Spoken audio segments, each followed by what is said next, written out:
శ్రీ గురుభ్యో నమః. ఈ వీడియోలో ప్రెగ్నెన్సీ వచ్చేంత వరకు ఎక్కడెక్కడికి వెళ్ళొచ్చు, ప్రెగ్నెన్సీ వచ్చిన తర్వాత ఎక్కడికి వెళ్ళకూడదు అన్న విషయాలను చెప్తాను. ఆఖరి వరకు చూడండి. సంతానం కోసం ప్రయత్నాలు చేసేవారు భార్యాభర్తలు కలిసి క్షేత్రాలను సందర్శించాలి.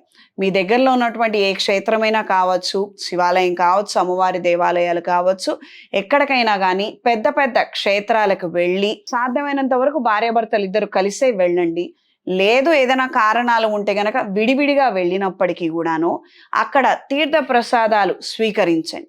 తీసుకొని ఆ ప్రసాదం ఇంటికి వచ్చి ఎవరైతే మీతో రాలేదో వాళ్ళకి ఇవ్వండి. అంటే జీవిత భాగస్వామితో కలిసి పంచుకొని ఆ ప్రసాదాన్ని స్వీకరించండి. అత్యంత తొందరలో శుభవార్తలను వింటారు. ప్రెగ్నెన్సీ వచ్చిన వారు 5 మాసాల వరకు మాత్రమే క్షేత్రాలకి వెళ్ళవచ్చు.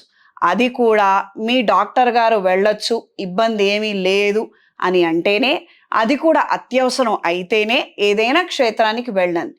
లేదా చక్కగా డెలివరీ అయిన తర్వాత బిడ్డను ఎత్తుకొని వెళ్ళొచ్చు.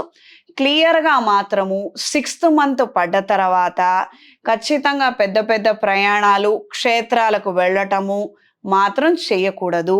కేవలం అత్తగారింటి నుంచి పుట్టింటికి వెళ్ళటం మాత్రమే చేయాలి. ఇది గ్రహించుకొని మెలగండి. మామూలప్పుడు కూడాను దగ్గరలో ఉన్నటువంటి దేవాలయాలకు వెళ్ళినప్పుడు తీర్థ ప్రసాదాలను ఖచ్చితంగా స్వీకరించండి.